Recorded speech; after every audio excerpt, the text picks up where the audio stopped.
My name is Autumn, and I am 34 years old. The worst moment of my life happened standing between two coffins, my parents lying inside them, when my husband leaned close and whispered 4 words that shattered what remained of my heart. I want a divorce. While everyone else bowed their heads in prayer, I stood there in shock, unable to process that the man I had trusted for a decade had chosen this moment, this sacred, terrible moment, to destroy me. He thought I was too broken to fight back. He was wrong. Before I tell you how I took everything from him, I would love to know where you are watching from. Hit that like button and subscribe, because what happened next is a masterclass in justice.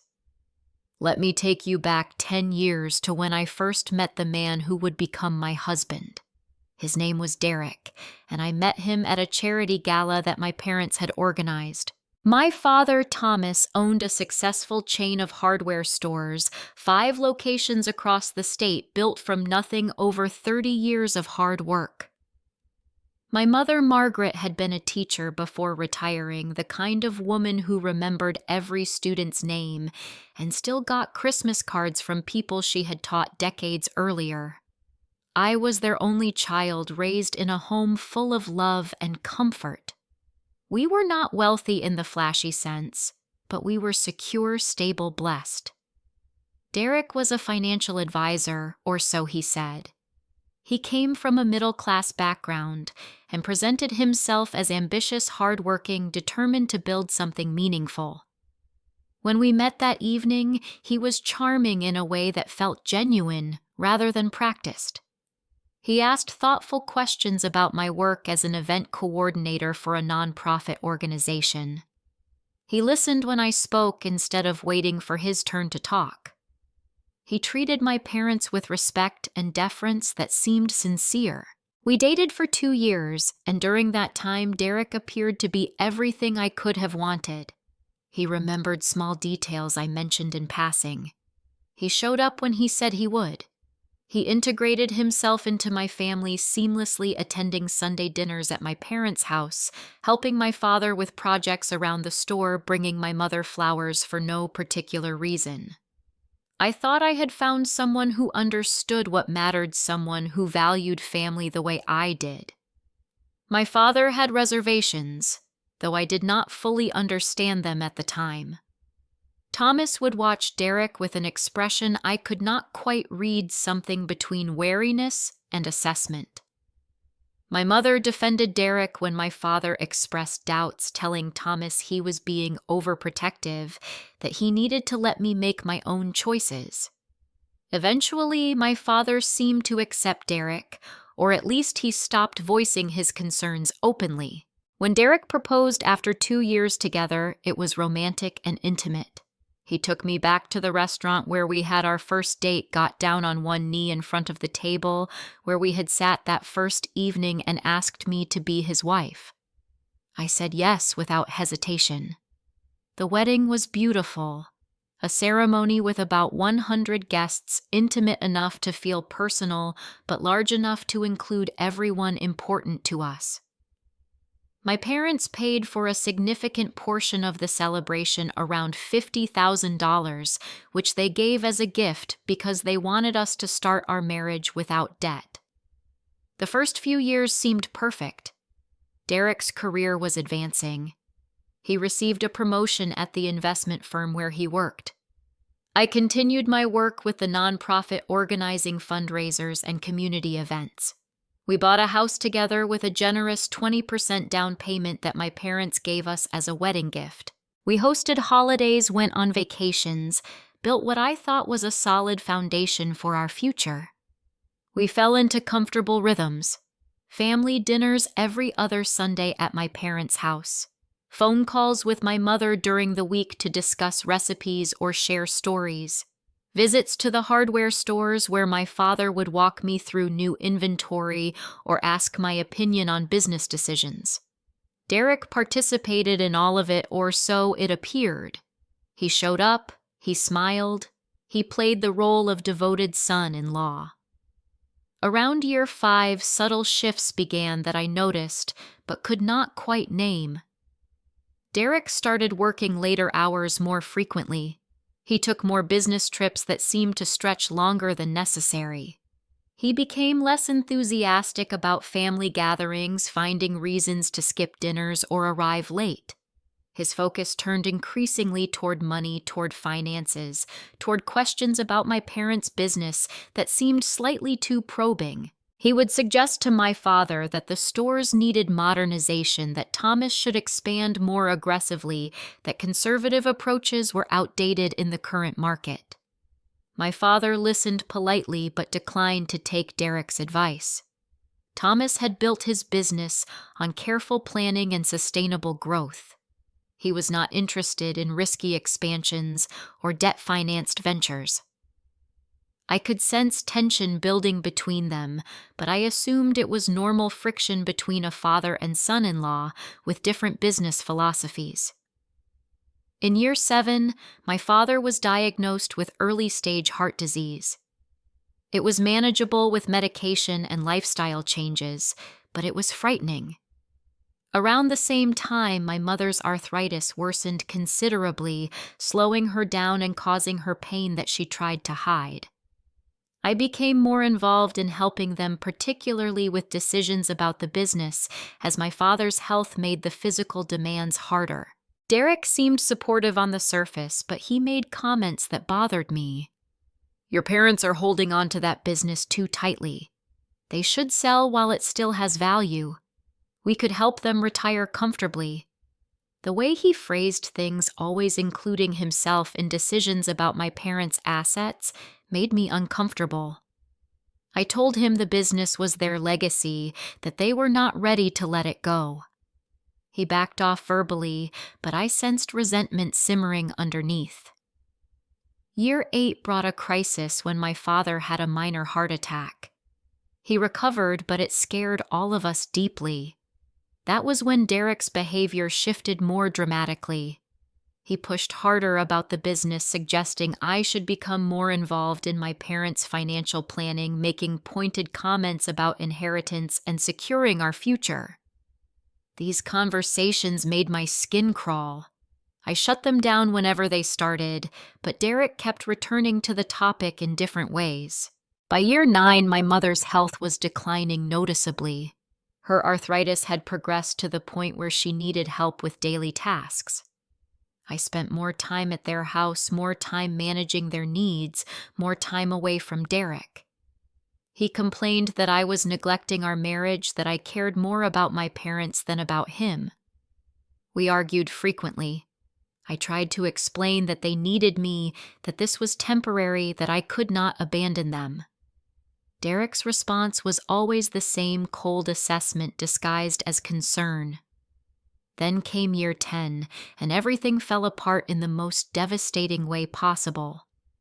Early in the year, my father's heart disease progressed despite medication. He was in and out of the hospital for monitoring and adjustments to his treatment. Then my mother received a diagnosis of early-stage dementia.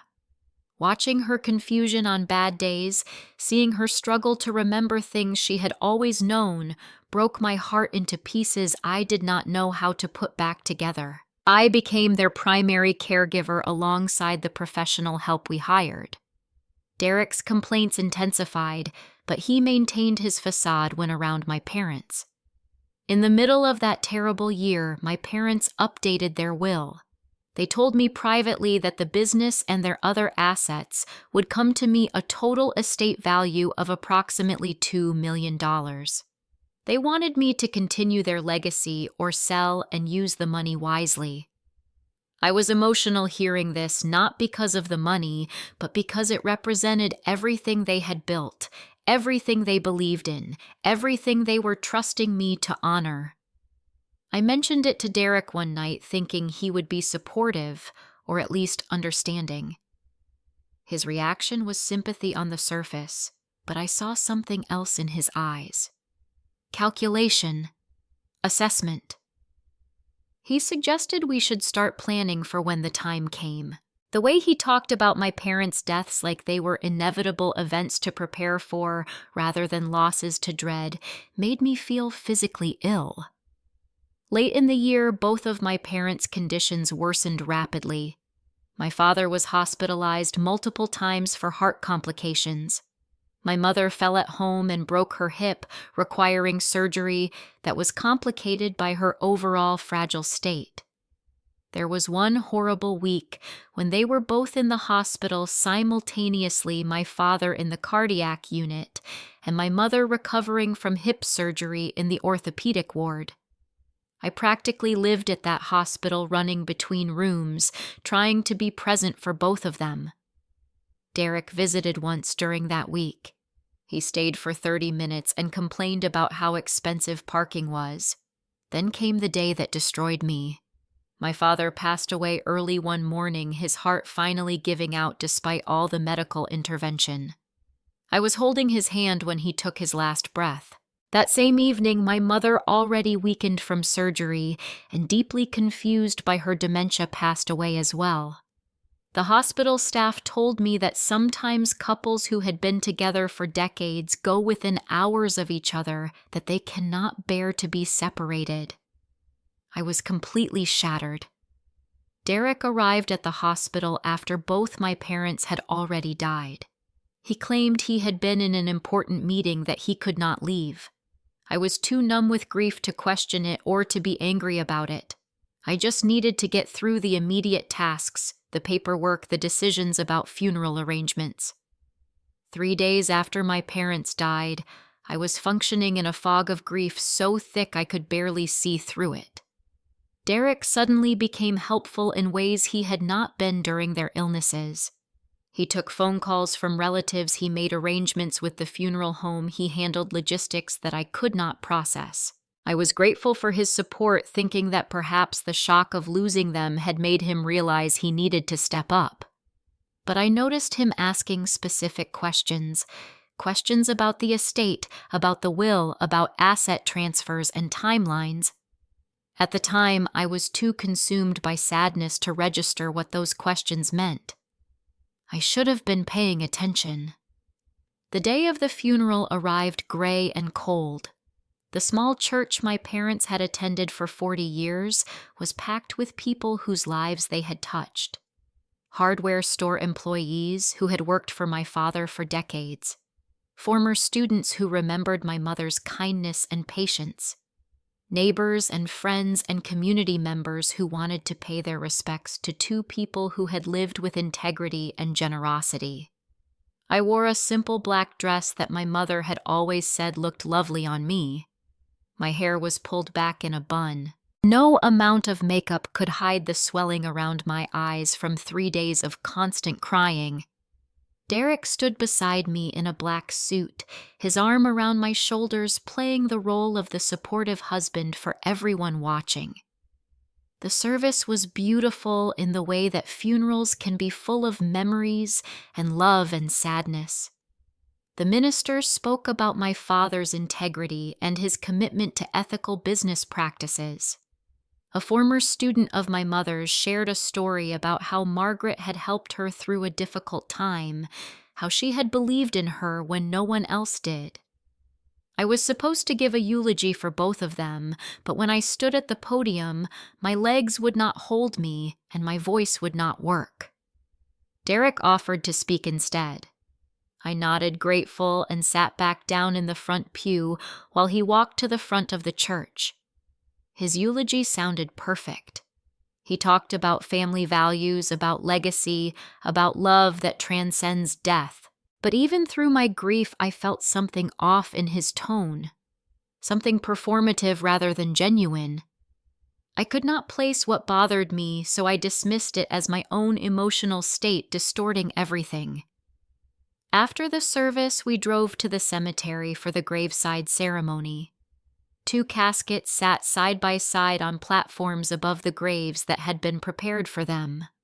That was how my parents would have wanted it together in death, as they had been in life for 46 years. I stood between the graves with Derek's arm around my shoulders. People filed past offering condolences, sharing final memories, hugging me with the kind of sympathy that felt both comforting and unbearable. I went through the motions mechanically. Thank you for coming. They would have appreciated you being here. Yes, they are together now. All the phrases people say at funerals because there are no adequate words for this kind of loss. Derek stayed close to me, nodding solemnly, accepting condolences on behalf of both of us. Then, as the minister said the final prayers over the caskets, Derek leaned close to my ear. His mouth was so near that I could feel his breath against my skin. His voice was low enough that only I could hear him beneath the minister's words. I want a divorce. I am filing papers next week. I froze completely. Every muscle in my body locked. For a moment I thought I had misheard, that grief was causing me to hallucinate, that this could not possibly be happening. I turned my head slowly to look at his face, searching for some sign that I had misunderstood. His expression had not changed at all. He was still standing there with that solemn, respectful demeanor, still playing the grieving son-in-law for the dozens of people watching. But his eyes were cold, calculating, empty of anything resembling love or compassion. I whispered, my voice barely audible. What did you just say? Derek smiled slightly, a small curve of his lips that anyone watching would interpret as a comforting gesture. He squeezed my shoulder as if offering support. Then he whispered back, You heard me. This marriage is over. I have been waiting for this moment. I felt the world tilting beneath my feet. My knees went weak and I grabbed his arm, not for support, but in shock, my fingers digging into the fabric of his suit jacket. Are you serious? I managed to ask. Right now. At my parents' funeral, Derek's smile never faltered for the benefit of the people around us. He kept his voice low and steady. Perfect timing, actually. You are too broken to fight. You will sign whatever I put in front of you. I could not breathe. I could not process what was happening. This had to be a nightmare layered on top of the nightmare I was already living. People were starting to disperse from the graveside, approaching me one more time to offer hugs and express their sympathy. Derek immediately switched modes, becoming the concerned husband taking care of his devastated wife. She is overwhelmed, he told people gently. Let's get her home so she can rest. He guided me to the car with his hand on my back, and I went numbly, unable to form coherent thoughts or words. The drive home passed in complete silence. I stared out the window, watching familiar streets blur past while my mind tried desperately to make sense of what had just happened. When we reached the house we had shared for 8 years, the house my parents had helped us buy, Derek went directly to the guest bedroom. He emerged moments later carrying a suitcase that was already packed. He had planned this. He had packed his belongings before we left for my parents' funeral. He had known exactly what he was going to do and when he was going to do it. I will be staying at my brother's place, he said casually, as if discussing dinner plans. My lawyer will contact you with the paperwork. I finally found my voice, though it came out thin and broken. Why? Why are you doing this now? Derek's mask dropped completely. The concerned husband disappeared, and what remained was someone I did not recognize. Because your parents are finally gone, he said simply. Because I do not need to pretend anymore. Pretend what I asked, though part of me already knew the answer. That I actually loved you. That I wanted this family. I married you for their money, Autumn. Everyone knew they were loaded. The casual cruelty of it stunned me. My parents were not that wealthy, I said. We were comfortable but not rich. Derek laughed, and the sound was harsh and mocking. $2 million estate, 5 profitable store locations. That is more money than my family ever had, and now you are inheriting all of it. So you are leaving right when I inherit. That does not make sense. It made no sense to my grief-clouded brain. Why divorce me after getting what he wanted? Derek's smile turned predatory triumphant. Does it not? We have been married 10 years. I am entitled to half of everything in a divorce. Your inheritance becomes a marital asset if it comes during marriage. Do you see now horror washed over me cold and complete? You planned this. You waited for them to die. Derek shrugged like we were discussing the weather. I waited for you to inherit. There is a difference. If they had lived another 10 years, I would have waited another 10 years. But thankfully that will not be necessary now. You are disgusting, I said. You are a monster. Another shrug. I am practical. You will get the divorce papers this week. Sign them and I will make this easy.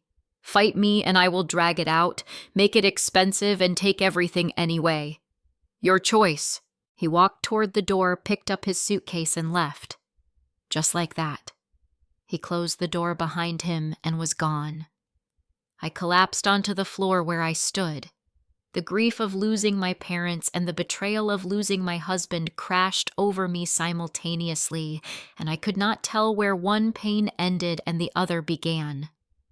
I spent that night on the floor unable to move, unable to eat, unable to think beyond the overwhelming weight of loss pressing down on every part of me.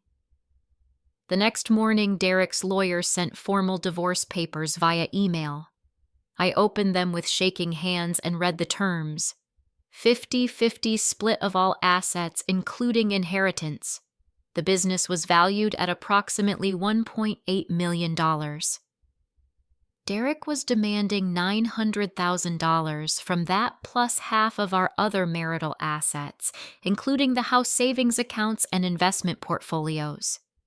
The total he wanted was approximately $1 million. I called him immediately. You cannot do this. This is my parents' life work. His voice was cold and bored. It is our money now, Autumn. Community property.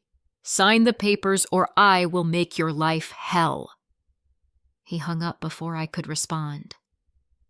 I spent the next several days moving through grief like walking through deep water. Everything was slow and heavy and difficult. I moved out of the house I had shared with Derek, unable to bear being in that space. I packed my essential belongings and went to my childhood home, the house where I had grown up, which now belonged to me.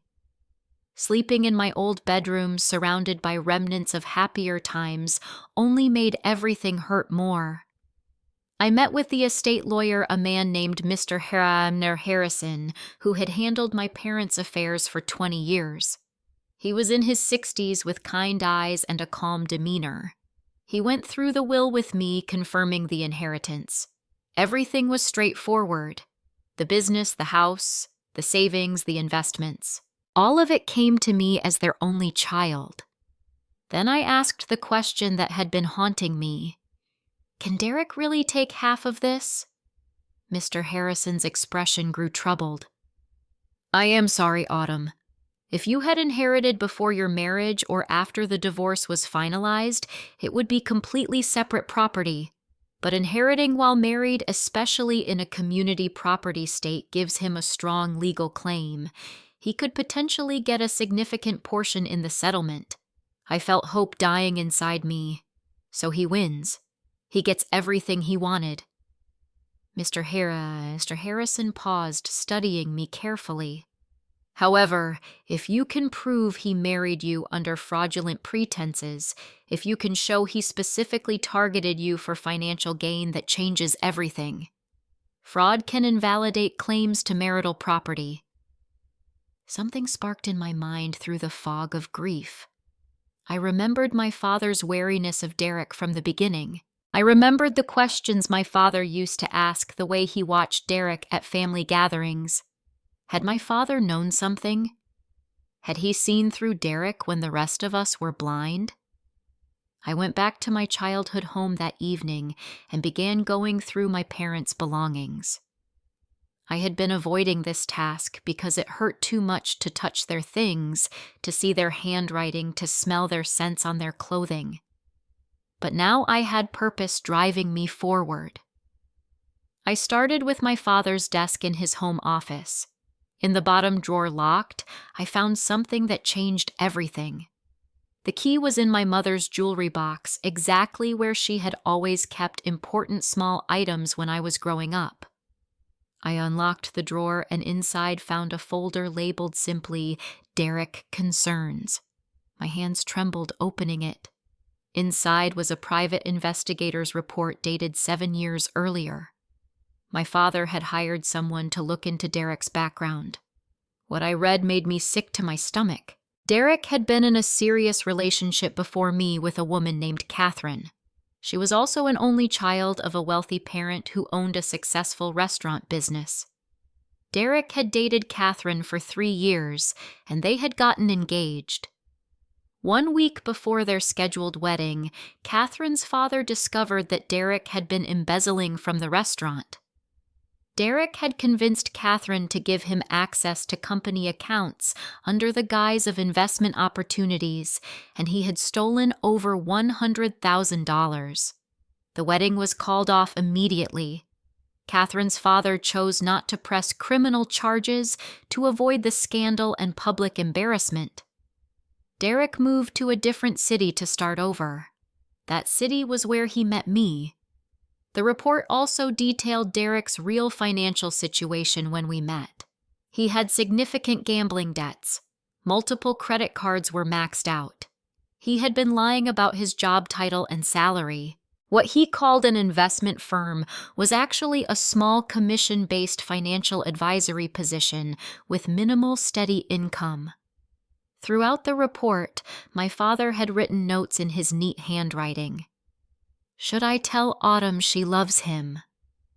Margaret says I am being paranoid that people deserve second chances. Each note broke my heart a little more.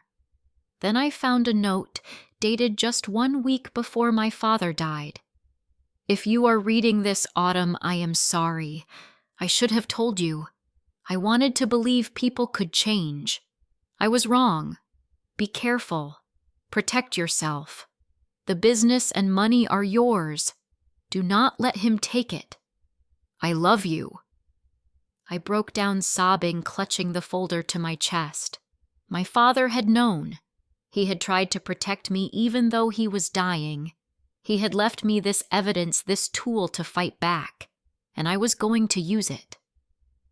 I immediately called the private investigator whose name was on the report. His name was Frank, and he was still in business. He remembered my father and the case clearly. Your father was a good man, Frank told me over the phone. He paid me to keep occasional tabs on Derek over the years. Do you want me to send you the updated files? Yes, I said. Everything you have. What arrived in my email over the next few hours was devastating and illuminating. Frank had documented Derek's affair that had been going on for 3 years with a paralegal named Jade. She was 26 years old, significantly younger than both Derek and me. Derek had been supporting her financially, renting an apartment for her buying her gifts. The money had come from our joint accounts and from amounts he had been skimming from my salary deposits. I had always wondered why our savings seemed lower than they should be. Now I knew. Frank's investigation revealed even more. Derek had secretly opened credit cards in both our names without my knowledge and maxed them out. The current debt I knew nothing about was $70,000. He had also taken out a personal loan using our house as collateral, forging my signature on the documents. Derek had been systematically stealing from me and setting up debt in my name for years while planning his exit strategy. He was just waiting for my parents to die and for me to inherit so he could claim half and disappear with Jade to start a new life funded by my loss. I contacted Mr. Harrison immediately and brought him all the evidence. He spent 2 hours reviewing every document, every photo, every piece of evidence that Frank had gathered. When he finally looked up at me, his expression had changed completely. "This is fraud," he said. "Multiple counts. The affair, the forged signatures, the secret debt, the proven pattern of targeting women for money. This changes everything for the divorce case." He paused, and I saw something like satisfaction cross his face. "But we could do more than just protect your assets." "What do you mean?" I asked. "Your husband thinks he is entitled to half your inheritance. He thinks you are too broken to fight back. But with this evidence, we can go on the offensive. We can prove fraud and get the marriage annulled. We can report the forgery and get him investigated criminally. We can expose his affair and his pattern. We can ruin him." I sat back in my chair thinking. Part of me just wanted it to be over. I wanted to sign papers and move on with my life and never think about Derek again. But then I thought about Catherine, the woman he had done this to before me. I thought about Jade, who probably had no idea she was involved with a con artist. I thought about whatever woman Derek would target next after this. I thought about my father's note. "Protect yourself." I thought about Derek's words at my parents' funeral. "You are too broken to fight." He had underestimated me completely. "Tell me what to do," I said to Mr. Harrison. "We are going to destroy him." Over the next 3 weeks, we worked quietly and methodically. Mr. Harrison, Frank, and I built a case that was airtight and devastating. Frank continued his investigation, documenting every meeting between Derek and Jade, every transaction, every lie. I accessed our joint bank accounts and downloaded years of statements showing the pattern of money disappearing. I collected every forged document I could find. We gathered copies of the private investigators' reports about Derek's past. Mr. Harrison outlined our strategy. Phase 1 was gathering all evidence, which we were already doing. Phase 2 was protecting my assets immediately before Derek could take more. We froze the joint accounts to prevent any additional withdrawals. We filed fraud reports on the credit cards Derek had opened. We reported the forged loan documents to the bank. We moved all the business assets into a trust that Derek could not touch. Phase 3 was counter-filing for divorce, but not just divorce. We filed for annulment based on fraud in the inducement of marriage. We included a criminal complaint about the forgery. We got a restraining order preventing Derek from accessing any assets. We sued for return of all money he had taken fraudulently over the years. Phase 4 was going public. Derek worked in the financial services industry where reputation was everything. We reported him to the state licensing board with all our evidence of fraud. We contacted his employer with documentation of his pattern of behavior. We made sure the story reached people in his professional network. Mr. Harrison explained it clearly. "This will not just protect you, Autumn. This will destroy his ability to ever do this to another woman." That was what I wanted. Not revenge exactly, but justice. And protection for future victims. During those 3 weeks of preparation, I acted compliant with Derek. I let him think I was considering signing his divorce papers. I sent brief responses to his lawyer's emails, saying I was reviewing everything. Meanwhile, I was building a case that would dismantle his entire life. Frank's investigation uncovered even more. Derek had been embezzling from his own employer, taking small amounts from client investment accounts over time. The total he had stolen was around $50,000. His plan was to use the divorce settlement to pay off all his debts, disappear with Jade, and start over somewhere new with a clean slate and $1 million. Everything was documented, organized, and prepared. Mr. Harrison filed all the papers simultaneously on a Tuesday afternoon. The fraud complaint went to the police. The report went to Derek's licensing board. The complaint went to his employer. The counter-divorce filing with fraud claims went to the court. The restraining order was issued. The demand for full repayment of stolen funds was delivered. And all of it, every single document was served to Derek at his office in front of his colleagues. The process server walked into a partner meeting where Derek was sitting with his bosses and several clients. The server asked for Derek Thompson, and when Derek raised his hand, the server placed a thick stack of papers in front of him and said, "You have been served." Derek's face went white as he read the first few pages. His hands started shaking. He looked up at the people watching him and tried to maintain composure, but I imagine the words fraud, embezzlement, and criminal complaint were hard to ignore. He immediately tried calling me. My phone showed 17 missed calls from him in the first hour. I did not answer a single one. That evening, Derek showed up at my childhood home where I was staying. I had changed all the locks, and I had Mr. Harrison present for legal protection. Derek pounded on the door, his voice desperate and angry. "Autumn, open this door. We need to talk right now." I called through the door calmly. "Speak to my lawyer. Leave the property or I will call the police." Derek kept shouting. "You cannot do this. Those accusations are lies. Fraud, forgery. That is completely insane." Mr. Harrison stepped forward and spoke through the door in his calm, authoritative voice. "Mr. Thompson, we have extensive documentation of everything. Leave immediately or face additional charges for violating the restraining order."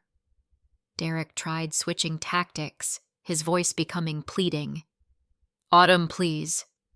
I love you. I made mistakes, but we can work through this. We can go to counseling." I finally responded, unable to stay completely silent. "You told me at my parents' funeral that you never loved me, that you married me for money. Do you remember saying that?" Silence. Then Derek's voice changed, becoming aggressive and threatening. "You are going to regret this. I will fight you on everything. I will take you to court. I will make your life miserable." My response was steady. "You already tried to take everything. Now you will get nothing. Leave."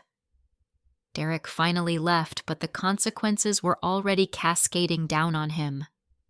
The next day, he was suspended from his job pending investigation.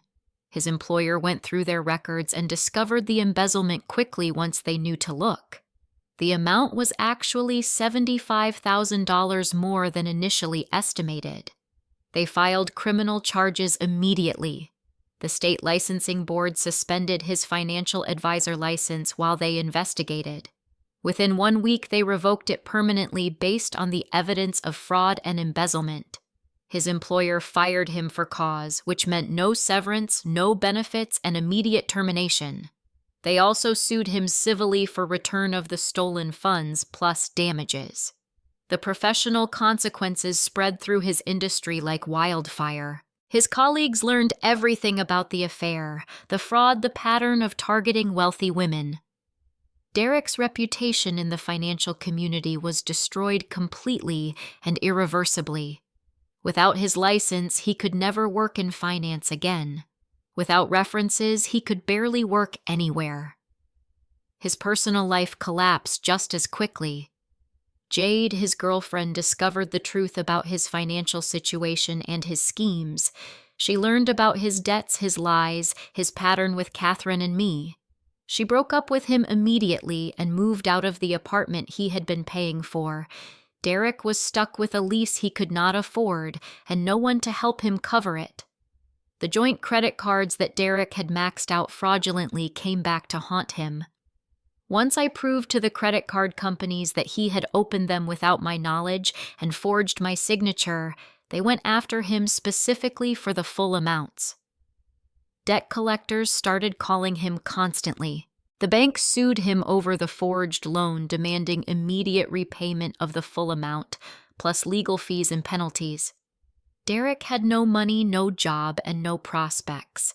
The debt was crushing him. He tried reaching out to me repeatedly through different methods. His emails started angry and threatening, full of legal accusations and claims that I had ruined his life. Then they became desperate and begging, pleading for mercy, asking me to drop the criminal charges. Then they turned manipulative, claiming he was suicidal, that I would have blood on my hands if anything happened to him. I showed every communication to Mr. Harrison and to my therapist. My therapist confirmed what I already suspected. These were classic manipulation tactics of an abuser. The anger, then the false vulnerability, then the guilt trip. I stayed strong and did not respond to any of his attempts to contact me. The criminal case moved forward quickly. Derek was charged with multiple counts of forgery, identity theft, embezzlement from his employer, and fraud. If convicted on all counts, he faced up to 15 years in prison.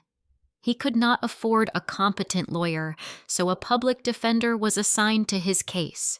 The public defender was overworked and overwhelmed, and the evidence against Derek was mountainous and irrefutable. Then Catherine, Derek's ex-girlfriend from years ago, heard about the case through news coverage. She contacted Mr. Harrison and offered to testify about Derek's pattern of behavior. Catherine's father also agreed to provide testimony about the previous fraud attempt at their restaurant.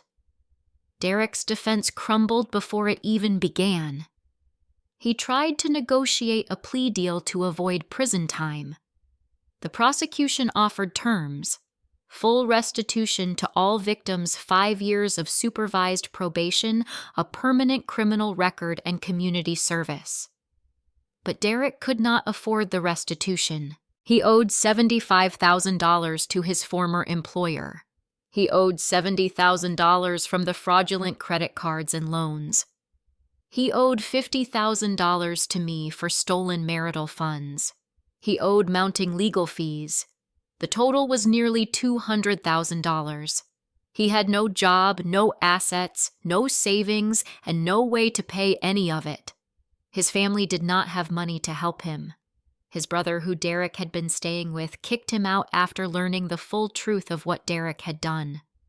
Derek ended up living in a cheap motel room, burning through the last of his savings just to have a place to sleep. 2 months after I initially filed my case, Derek's lawyer contacted Mr. Harrison with a message. Derek wanted to meet with me face to face. He wanted to apologize and beg for leniency on the criminal charges. Mr. Harrison strongly advised against it, but I decided I wanted to face him one final time. I wanted to look him in the eyes and let him see that I was not broken. We arranged the meeting at Mr. Harrison's office with security present. When Derek walked in, I barely recognized him. He looked 20 years older than the last time I had seen him. His hair was unwashed and disheveled. His clothes were wrinkled and ill-fitting. His eyes were hollow and red-rimmed. He sat down across from me and could not meet my gaze. "I am sorry," he started, his voice hoarse. "I am so sorry for everything I did." I said nothing, just watched him. Derek continued, stumbling over his words. "I know I do not deserve your forgiveness. I know what I did was unforgivable. But I am begging you, Autumn. Please drop the criminal charges. I will lose everything." I spoke then, my voice steady and calm. "You already lost everything, Derek. You did this to yourself." He tried to argue. "I made mistakes. I was stupid and greedy and wrong. But mistakes," I leaned forward slightly. "You waited for my parents to die. You planned to steal my inheritance. You told me at their funeral that you never loved me. Those were not mistakes. That was calculated cruelty." Derek started crying, tears running down his face unchecked. I was wrong. I thought money would make me happy. It did not. I lost the only real thing I ever had. "You never had me," I corrected him. "You had a woman you were conning. The real me you never bothered to know or value. Please, Autumn. I will spend the rest of my life making this right." I stood up, preparing to leave. "You will spend the next 5 years on probation if you take the plea deal. You will spend decades paying back your debts. and you will spend the rest of your life knowing that you destroyed any chance at real happiness because of your greed." I walked to the door, then turned back one final time. "My father knew what you were from the beginning. He gave you a chance to change and prove him wrong. Instead, you proved him right about everything. I hope that every woman you ever meet from now on looks you up online first and sees exactly what you really are." I left him sobbing in that conference room, and I never looked back. Derek was ultimately forced to accept the plea deal because he had no other options.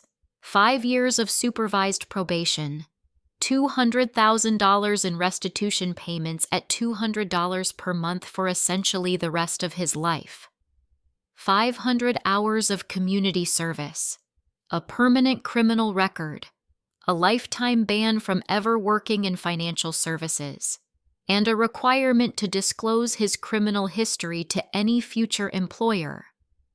3 months after I filed my case, Derek's plea deal was finalized and the divorce was completed simultaneously. The marriage was annulled on the legal grounds of fraud in the inducement. Derek received exactly $0 from the estate or any marital assets.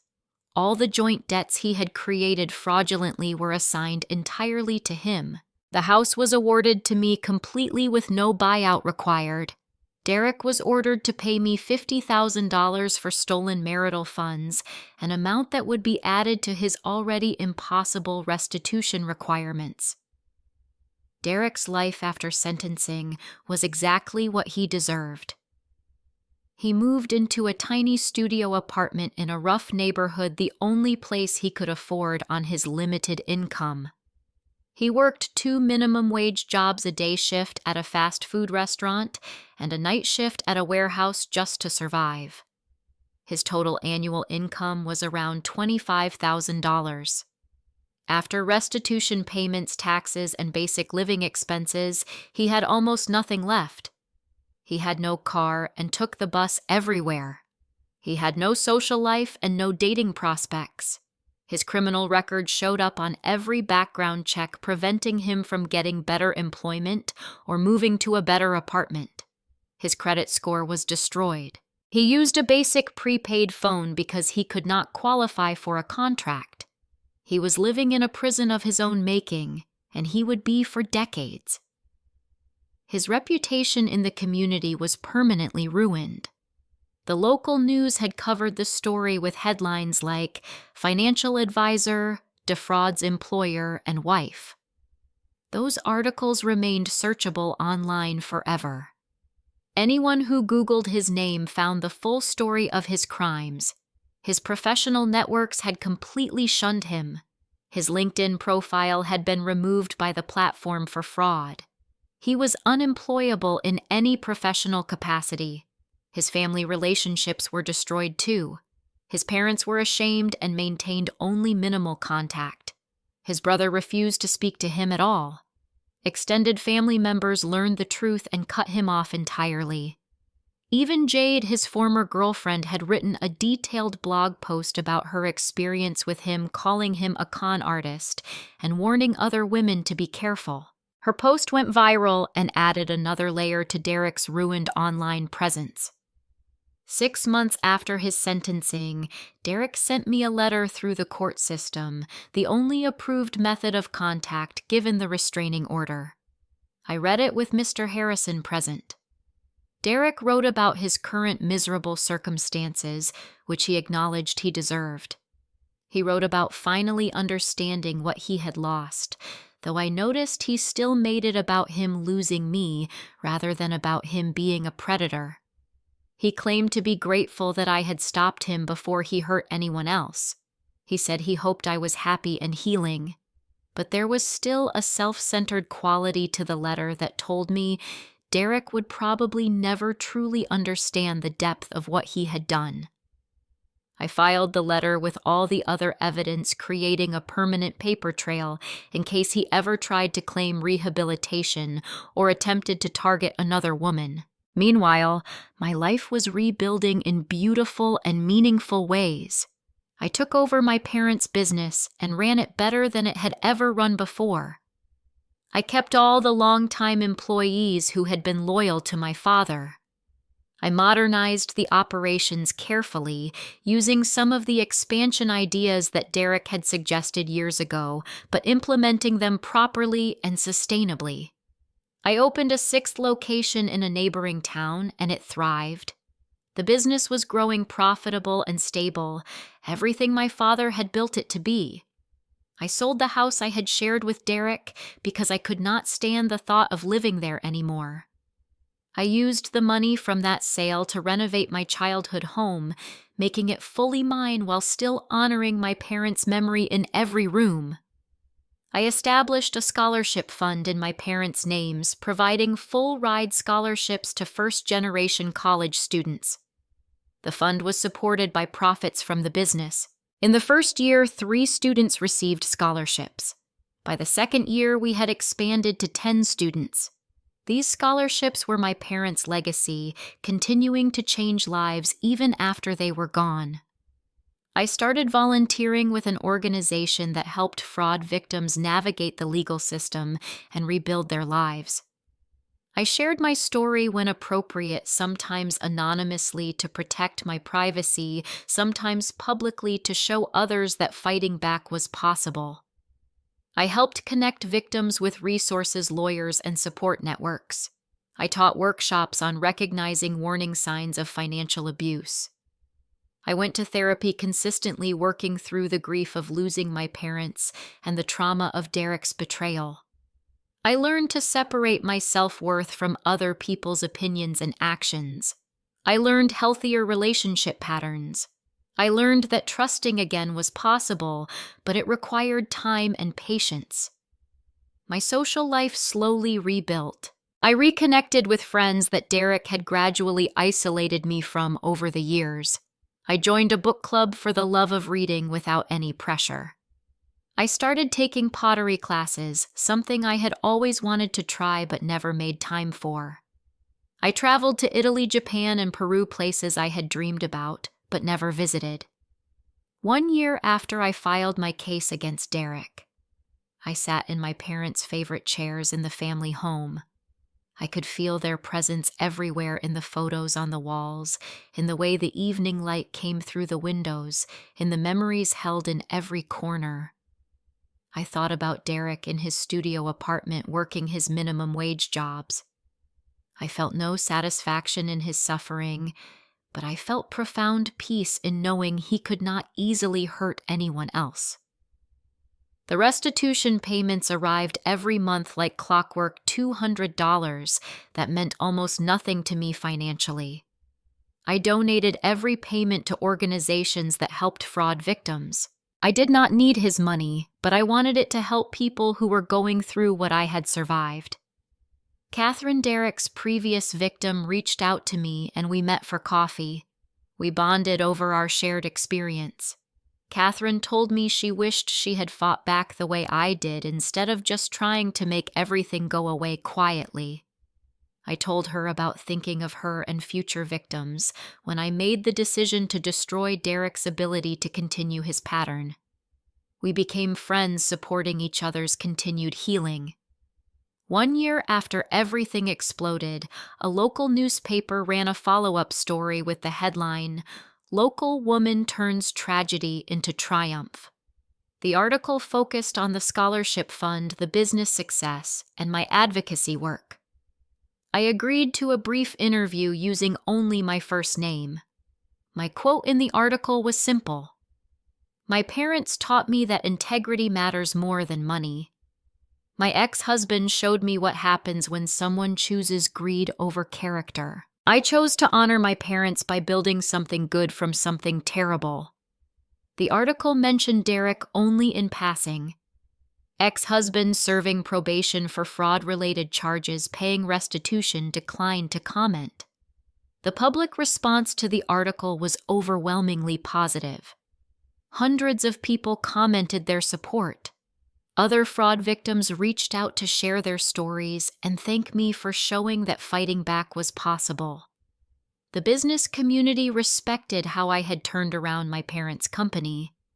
Derek's probation officer reported to the court that Derek was complying with all terms of his probation, working, paying his restitution, and staying out of trouble.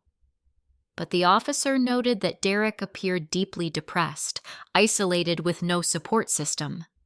Counseling was recommended, but Derek could not afford anything beyond the bare minimum provided by the state. When Mr. Harrison told me this, my response was measured. I hope he gets real help and genuinely changes. Not for my sake, but so he does not hurt anyone else.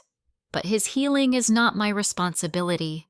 I had learned that crucial lesson. I could want someone to become better without taking responsibility for making them better. 2 years after my parents died and my life exploded, I hosted the annual scholarship dinner at a nice hotel downtown. By then, 20 students total were receiving scholarships through the program we had established. The recipients attended along with their families, donors, and community members. I gave a speech about my parents' values and legacy, about turning pain into purpose, about the importance of education and opportunity. I never mentioned Derek. I refused to give him space in positive moments. After my speech, a young woman named Maria approached me. She was one of the scholarship recipients studying business administration. She thanked me for the scholarship, then said something that moved me deeply. Your story inspired me. Not just the scholarship, but your strength. My mother went through a similar situation with my father. Seeing you succeed gave her hope to leave him. I asked if her mother was okay now. Maria smiled. She is amazing. She went back to school, got her real estate license, and is thriving. Because of women like you showing it is possible. These moments reminded me constantly why I had fought Derek so hard. It was never just about me. It was about showing others that fighting back works, that justice is possible, that predators can be stopped. The business continued to thrive. The 6th location exceeded all projections. I was considering opening a 7th. I promoted a longtime employee named George to general manager. George had worked for my father for 20 years and knew the business inside and out.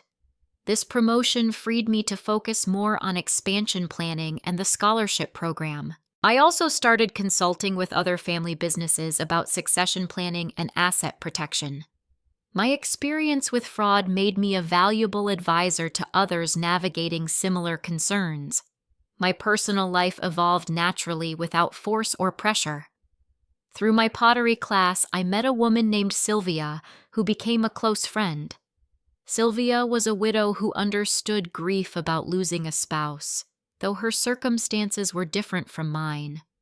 We traveled together on weekend trips, visited art galleries, went on hiking trails. I was learning to trust friendship again slowly.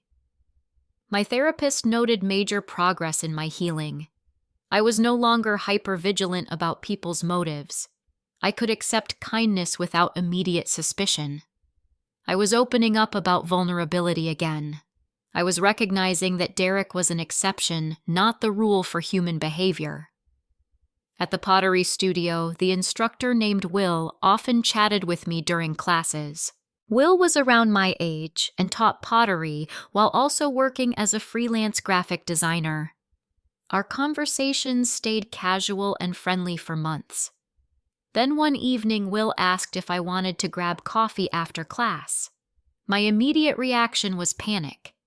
I excused myself, went to my car, and called my therapist's emergency line. My therapist talked me through the fear. This is a normal reaction given your trauma. You are allowed to say no. You are also allowed to say yes if you want to. What do you actually want? I realized that I genuinely liked Will. He was kind and patient. He never pushed or pressured. He knew nothing about my past with Derek, which felt refreshing. I went back inside and said yes to coffee. The coffee date was simple and comfortable. We talked about art and pottery and design. Will shared about his divorce 3 years earlier, an amicable separation where he and his ex-wife had simply grown apart. I shared that I was divorced too, without going into details. Will did not push for more information. We laughed and talked for 2 hours and said goodnight. No kiss, no pressure, just a nice evening. Will texted the next day. I had a great time. Would love to do that again sometime. No pressure, though. I appreciated his respect for boundaries. We went on a few more casual dates over the next month. Dinner at a quiet restaurant, a walk through botanical gardens, a pottery session where he taught me an advanced technique. On the 4th date, Will asked if it was okay to ask about my past. I took a deep breath and decided to trust him with the truth. I told him about my parents dying. I told him about Derek asking for divorce at the funeral. I told him the basic version of the fraud, the fighting back, and the victory. Will's reaction was quiet anger on my behalf. I am so sorry you went through that. That timing and behavior are unforgivable. Then he added, but I am impressed by your strength. Most people would have just signed papers and walked away. I explained that I almost did walk away, but I kept thinking about other people Derek might hurt in the future. Will looked at me with respect. That says everything about who you are as a person. Our relationship developed slowly and carefully after that conversation. Will never pushed for physical intimacy. We held hands after 2 months. Our first kiss came after 3 months, gentle and sweet and respectful. I cried afterwards, and Will held me asking if I was okay.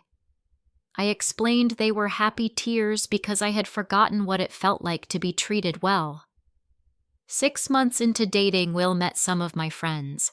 Sylvia immediately liked him and pulled me aside later. He is nothing like Derek. I can tell. He actually sees you. I admitted that I knew Will was different, but that it was terrifying and wonderful at the same time. I had done a background check on Will despite feeling guilty about it. It was a trauma response I could not quite control. Everything checked out perfectly.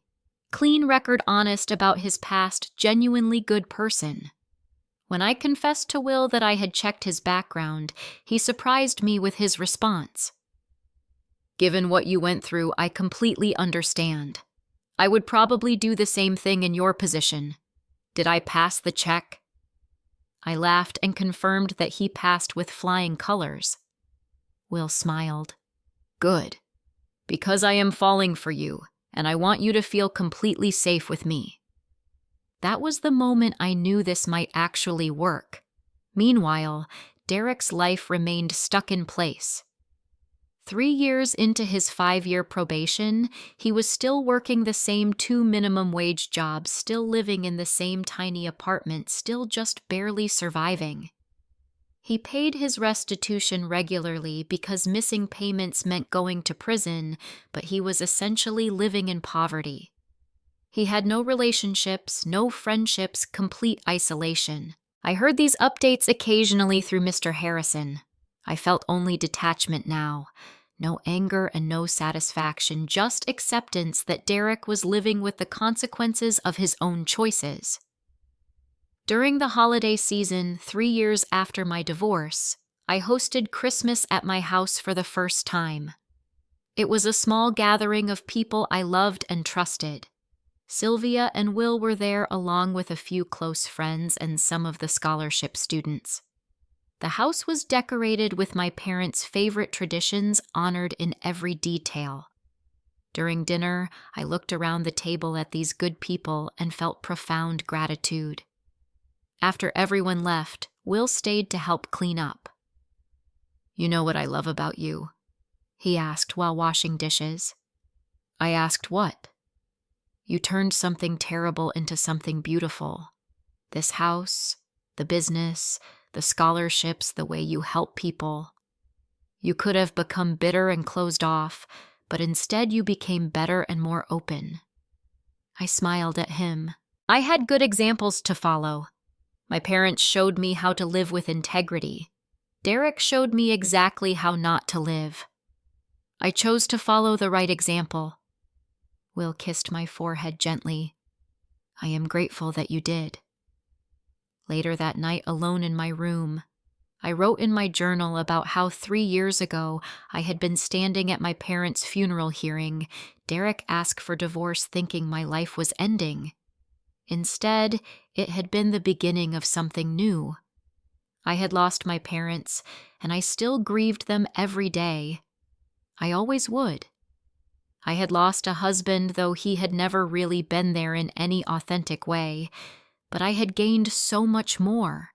Strength I did not know I possessed, wisdom earned through pain, a sense of purpose in helping others, authentic relationships built on truth instead of manipulation, and most importantly, genuine peace with who I was and what my life had become. 4 years after my parents' funeral, I sat in what had been their home office and was now mine, managing the business they had built.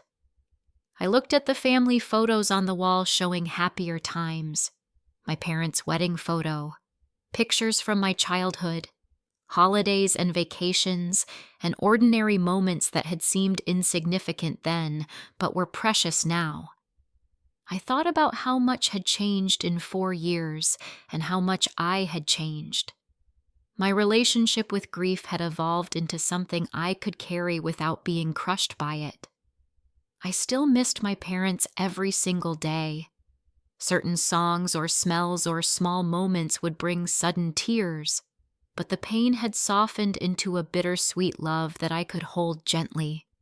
I could remember them with smiles instead of only tears. I felt their presence in my business decisions, in how I lived my values, in how I treated people. The scholarship students felt like living extensions of my parents' generosity and belief in education. Every time a student graduated or achieved something meaningful, I felt my parents smiling somehow. My relationship with Derek's betrayal had also evolved. I rarely thought about him anymore. When I did, I felt nothing but distant acknowledgement of something that happened in my past. He had taught me valuable lessons about recognizing red flags and about the importance of fighting for what was right. He had inadvertently made me stronger, though that was certainly not his intention. Mr. Harrison recently updated me that Derek had completed his 5-year probation successfully. He had moved to a different state for a fresh start, though that fresh start meant continuing to work in a warehouse with no career prospects. He would be paying restitution for decades. He had avoided any new criminal violations, staying invisible and isolated. My only response was hoping he had actually learned something not for my benefit, but for whoever he might encounter in the future. But I knew I could not control that. It was not my responsibility. I recognized the personal growth I had achieved. I learned that love without trust is hollow and meaningless. I learned that grief and anger can coexist, and both are valid.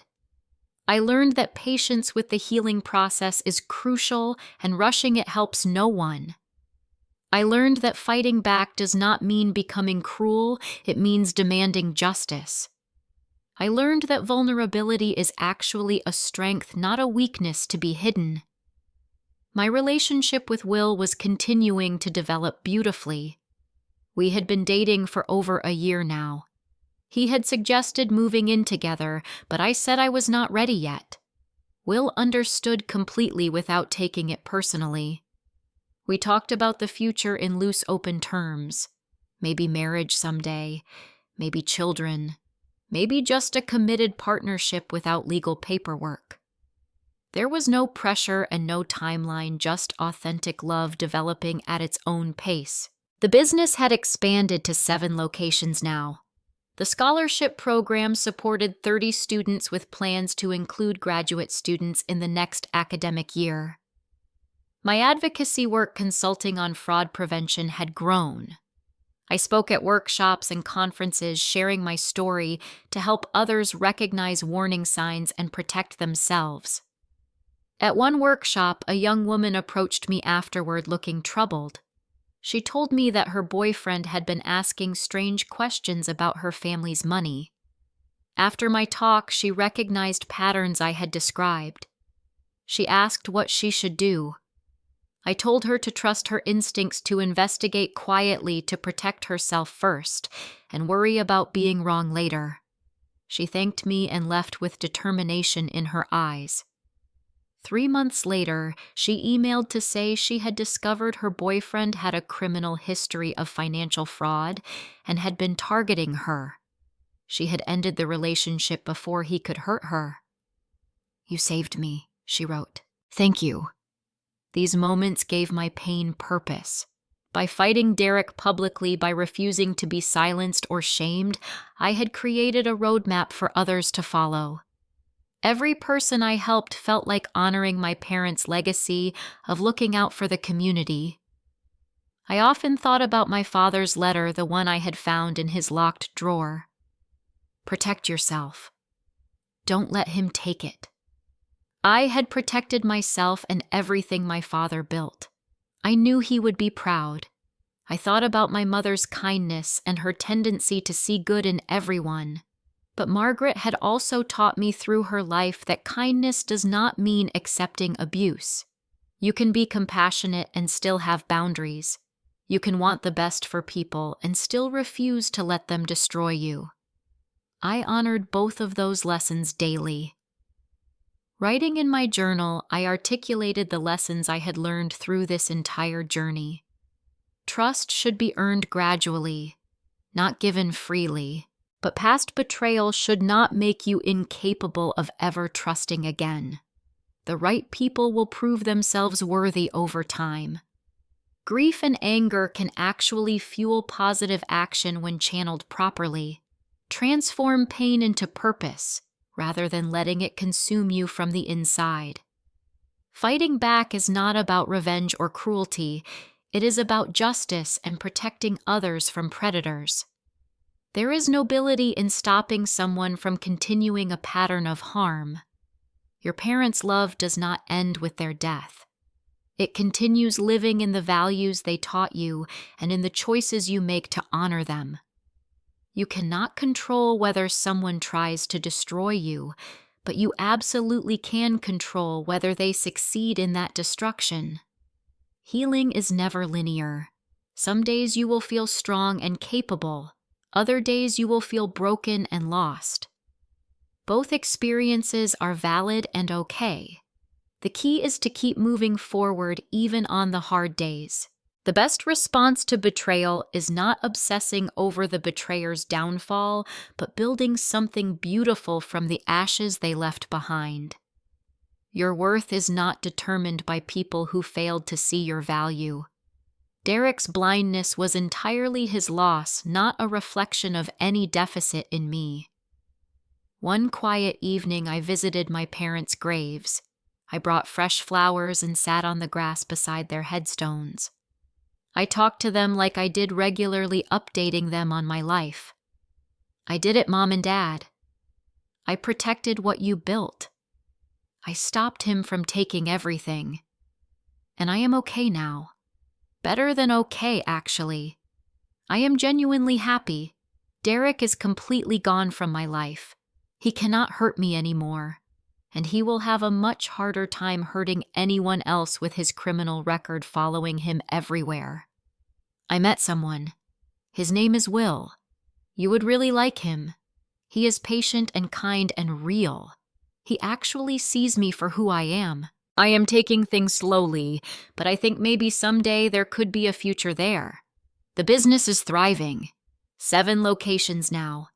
Can you believe that the scholarship program is changing lives?